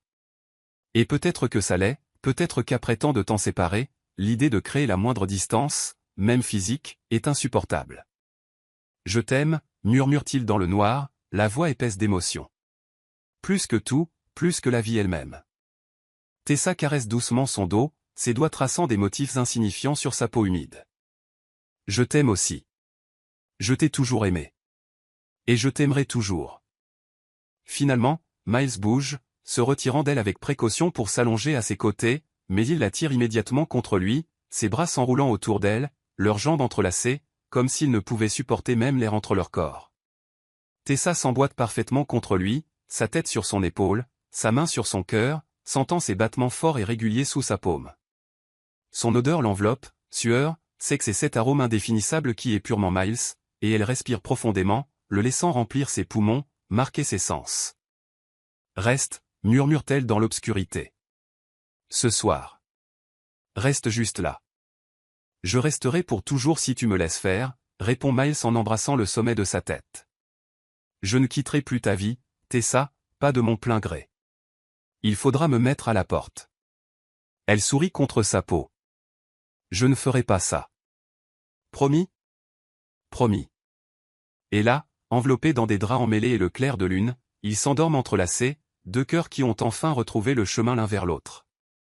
Le matin arrive doucement, comme s'il savait qu'il devait être tendre avec ces deux cœurs qui ont enfin trouvé la paix après tant de turbulences. L'aube filtre à travers les rideaux entr'ouverts, peignant la chambre de nuances roses et dorées, transformant tout en une sorte de tableau impressionniste où les contours sont flous et le monde semble plus bienveillant. Tessa se réveille la première. Elle n'ouvre pas les yeux immédiatement, restant là à traiter les sensations avant les pensées. Il y a un poids réconfortant autour de sa taille, une chaleur contre son dos qui ne devrait pas être là, mais qui s'ajuste si parfaitement qu'on dirait qu'elle n'est jamais partie. Son odeur, du musc est quelque chose de doux qu'elle n'a jamais su identifier mais qu'elle a toujours associé à la sécurité, à la maison, remplit ses sens. Et puis le souvenir de la nuit précédente revient comme une vague. La douche, les aveux, les larmes, le sexe qui fut à la fois dévastateur et guérisseur. Tout est arrivé. Ce n'était pas un rêve. Ce n'était pas un fantasme. Miles est là, dans son lit, son bras l'enlaçant possessivement même dans son sommeil, comme s'il avait peur qu'elle disparaisse s'il la lâchait. Elle ouvre lentement les yeux, s'ajustant à la lumière douce. Sa respiration est régulière contre sa nuque, chaque expiration faisant bouger légèrement une mèche de ses cheveux. C'est intime d'une façon qui dépasse le sexe. C'est se réveiller ensemble. C'est partager l'espace le plus vulnérable. C'est la confiance pure. Tessa se tourne avec précaution, essayant de ne pas le réveiller. Elle veut juste regarder, juste absorber le fait qu'il est vraiment là. Quand elle parvient enfin à se tourner face à lui, son cœur se serre dans sa poitrine. Miles dort profondément, le visage détendu d'une manière qu'elle a rarement vue, même lorsqu'ils étaient ensemble. Les rides d'inquiétude qui étaient si présentes hier sont adoucies maintenant, le faisant paraître plus jeune, ressemblant davantage à l'homme qu'elle a rencontré il y a tant d'années. Ses cils, ridiculement longs pour un homme, projettent des ombres délicates sur ses joues. Ses lèvres sont légèrement entr'ouvertes, sa respiration douce et régulière. Elle lève la main avec hésitation, voulant toucher mais craignant de le réveiller, mais le besoin l'emporte, et ses doigts tracent légèrement la ligne de sa mâchoire, sentant la barbe naissante rugueuse sous ses doigts. Miles remue à ce contact, un petit sourire courbant ses lèvres avant même qu'il n'ouvre les yeux. Quand il les ouvre enfin, il l'observe un long moment, comme s'il s'assurait lui aussi qu'elle est réelle. « Salut », dit-il, la voix rauque de sommeil, et ce son simple fait fondre quelque chose à l'intérieur de Tessa. « Salut », répond elle, soudain timide, comme s'il n'avait pas fait des choses incroyablement intimes quelques heures plus tôt. « Tu es vraiment là », murmure Miles, sa main se levant pour toucher son visage comme s'il avait besoin de cette confirmation tactile. « J'avais peur de me réveiller et de découvrir que tout cela n'était qu'un rêve. » « Je connais ce sentiment, admet Tessa. J'ai fait tellement de rêves de toi ces 2 dernières années. Se réveiller et réaliser que tu n'étais pas là était dur. » La douleur traverse le visage de Miles. « Je suis désolé. Pour tout. Pour chaque matin où tu t'es réveillé seul. Pour chaque nuit passée sans moi. » Chut. Tessa pose un doigt sur ses lèvres. « Pas maintenant. Maintenant, c'est parfait. Ne gâche pas ça avec des excuses. » Miles embrasse le bout de son doigt, puis capture sa main et l'amène contre sa poitrine, pressant sa paume sur son cœur. Le battement est fort, régulier, réconfortant. Tu sens ça, demande-t-il. Il ne bat comme ça que pour toi. Ça a toujours été le cas. Tessa sent les larmes lui piquer les yeux, mais cette fois ce sont de bonnes larmes, de soulagement, de bonheur, d'espoir.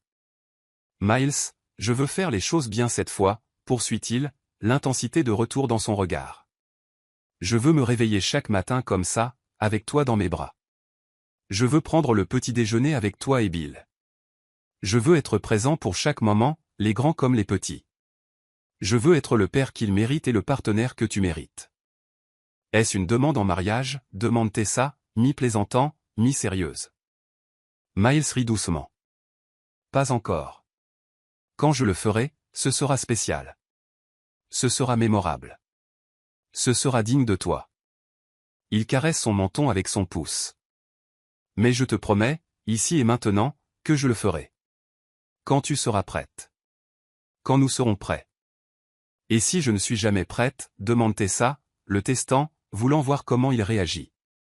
Alors j'attendrai, répond Miles sans hésitation. J'attendrai aussi longtemps qu'il le faudra. Je te prouverai chaque jour que je suis digne de ta confiance, de ton amour. Et si à la fin tu décides que tu ne veux pas te marier, c'est d'accord, tant que je peux être dans ta vie de la manière que tu autoriseras. La sincérité dans sa voix désarme complètement Tessa. Elle l'attire dans un baiser, doux, sucré, plein de promesses silencieuses. Quand ils se séparent, Miles sourit contre ses lèvres. Bonjour, au fait. Bonjour, répond Tessa, souriant elle aussi. Il reste ainsi quelques minutes de plus, profitant simplement de la proximité, de la chaleur, de la nouveauté de se réveiller ensemble à nouveau. Miles trace des motifs paresseux sur son dos, et Tessa joue avec les mèches de cheveux sur sa nuque. Quelle heure est-il, demande Miles finalement. Tessa regarde l'horloge sur la table de nuit. 6h30. À quelle heure se réveille Bill?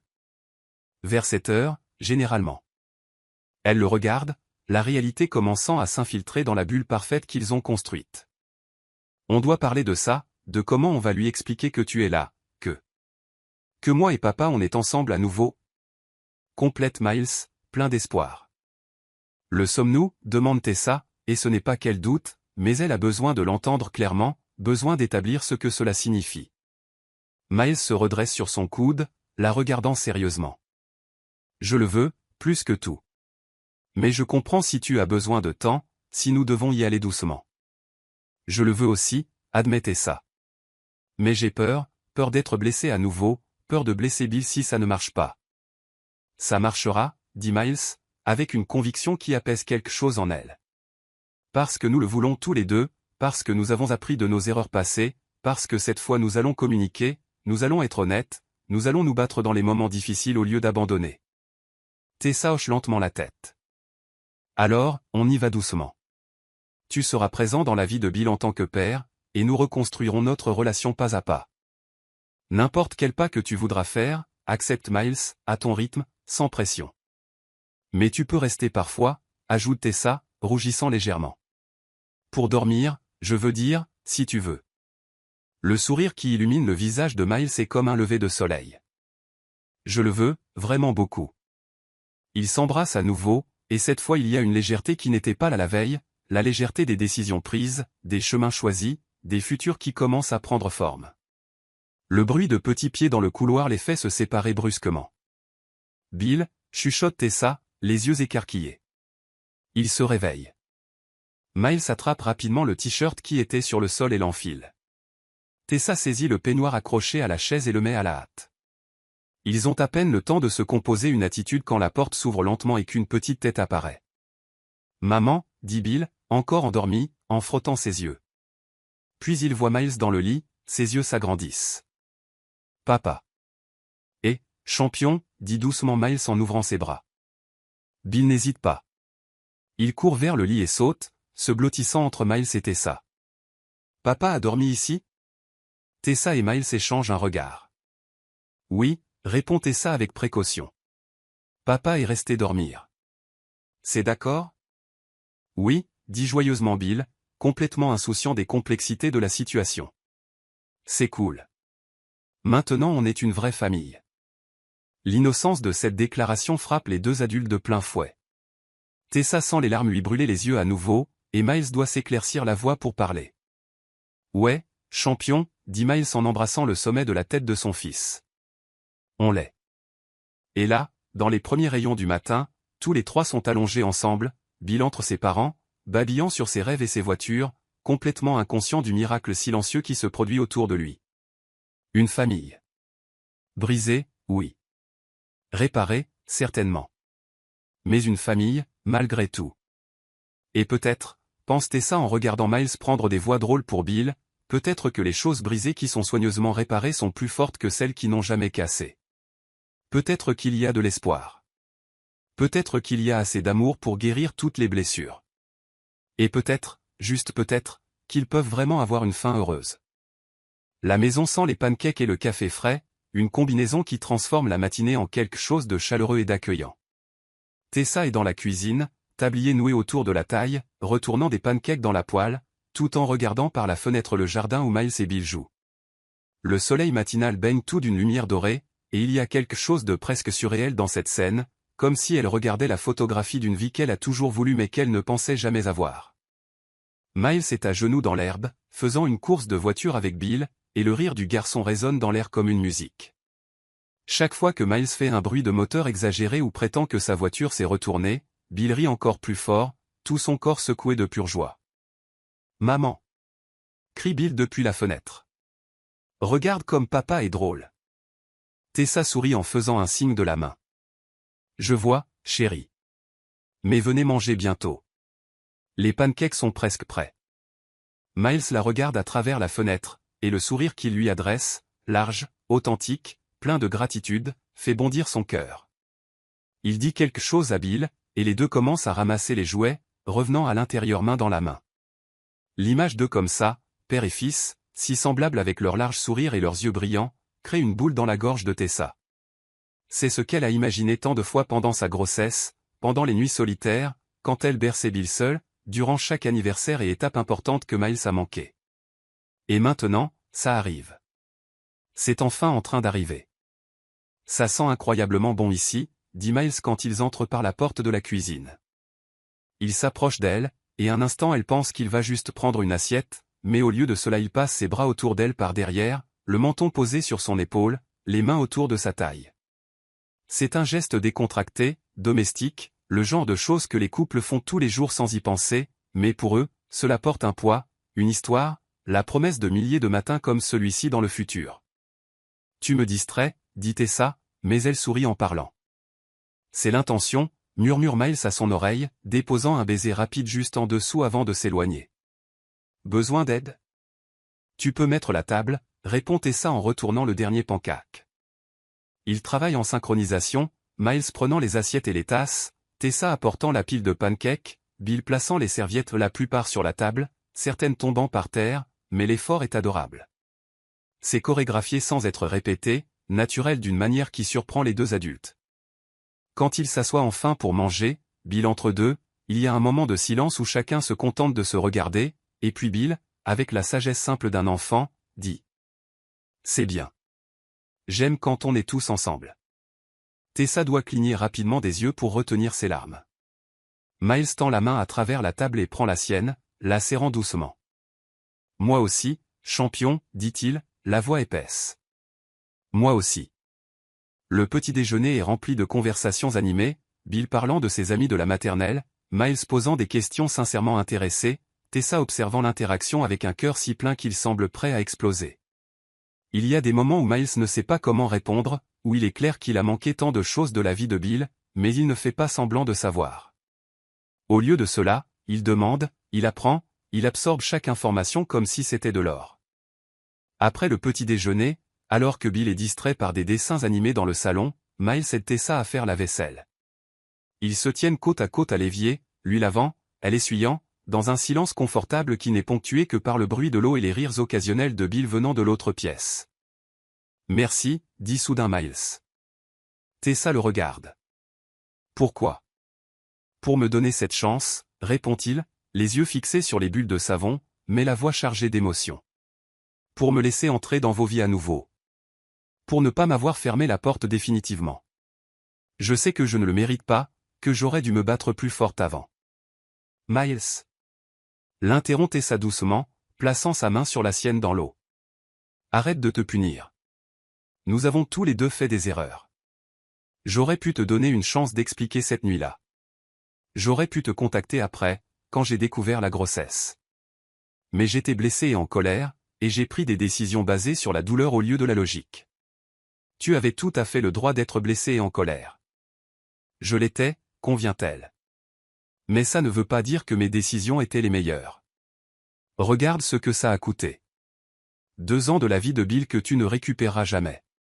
2 ans où nous avons été malheureux séparément, alors que nous aurions pu surmonter ça ensemble. Miles se tourne complètement vers elle, ses mains encore mouillées de savon. Tu étais malheureuse? Chaque jour, admettait ça, la voix basse. J'essayais de faire semblant que non, pour Bill. Je souriais quand je devais sourire, riais quand c'était approprié, mais à l'intérieur il y avait toujours ce sentiment d'incomplétude, comme si une partie de moi manquait. Je ressentais exactement la même chose, dit Miles, caressant son visage avec le dos de sa main mouillée, laissant des gouttes d'eau sur sa joue qu'il sèche doucement avec son pouce. Comme si je me promenais avec un trou dans la poitrine que personne d'autre ne pouvait voir, mais que je sentais chaque seconde de chaque jour. Il reste ainsi un moment, à se regarder simplement, la vaisselle oubliée. Et puis Miles se penche, l'embrassant doucement. C'est différent des baisers de la veille. Il n'y a pas d'urgence, pas de fin désespérée. C'est juste doux, tendre, une promesse silencieuse que ce n'est que le début. Quand ils se séparent, ils sourient tous les deux. Alors, dit Miles, retournant à la vaisselle, mais gardant un sourire sur son visage.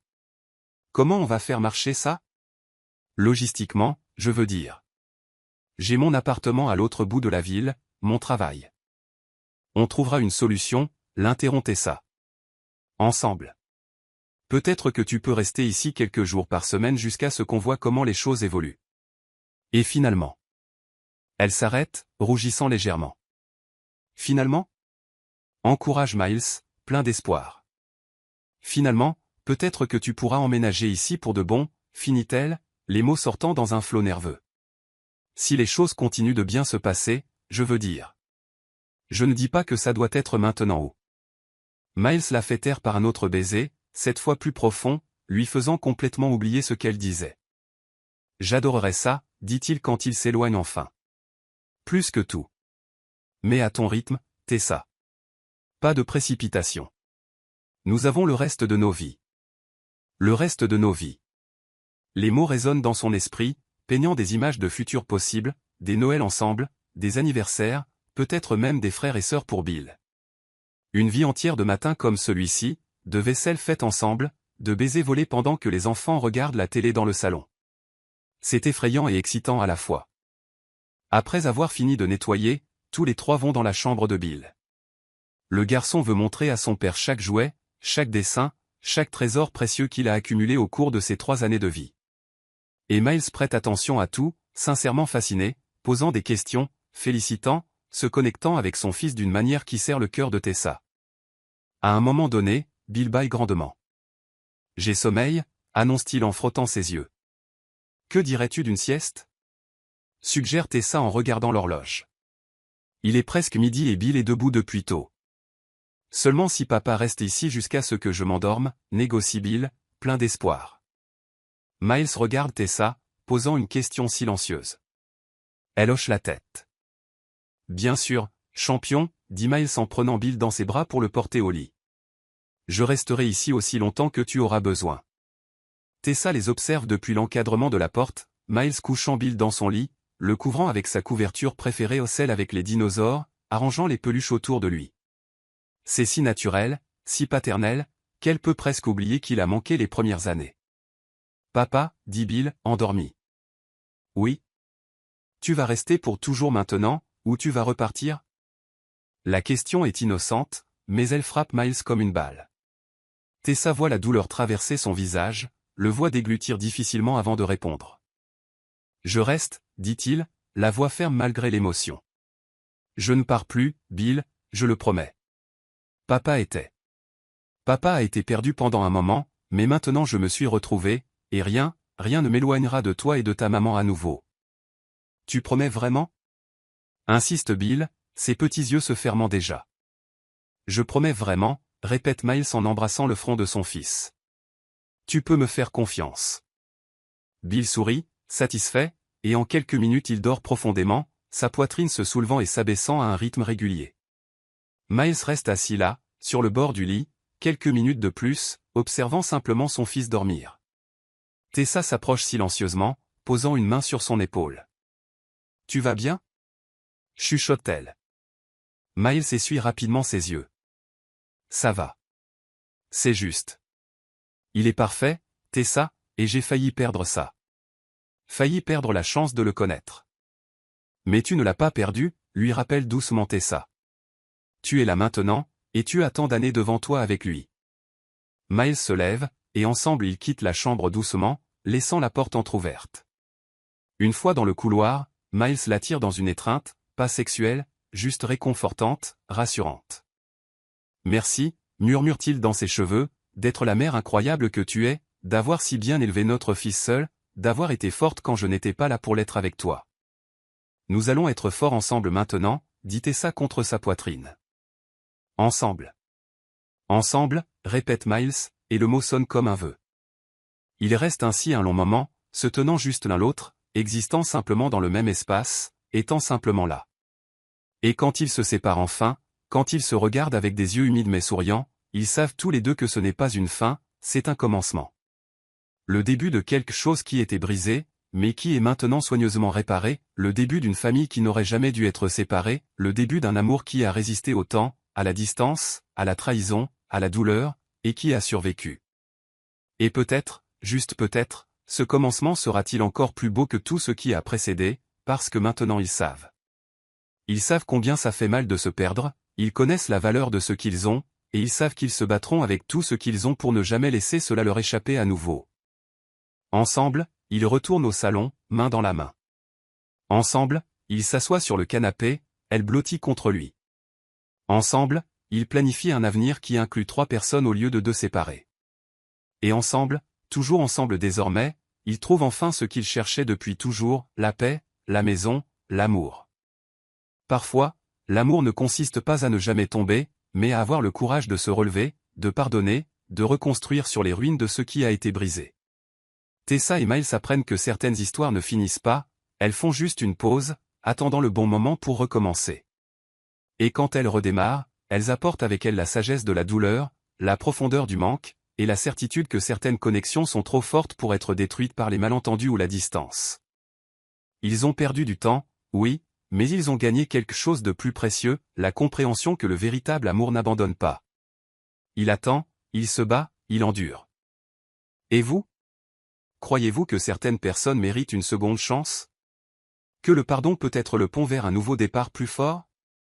Si cette histoire a touché votre cœur, abonnez-vous à la chaîne, laissez votre like et devenez membre pour obtenir un accès anticipé aux prochaines histoires. Et si vous avez senti que cela valait vraiment la peine d'être écouté, cliquez aussi sur le bouton au Super Thanks. Votre soutien fait toute la différence et nous aide à continuer d'apporter des histoires qui vous émeuvent.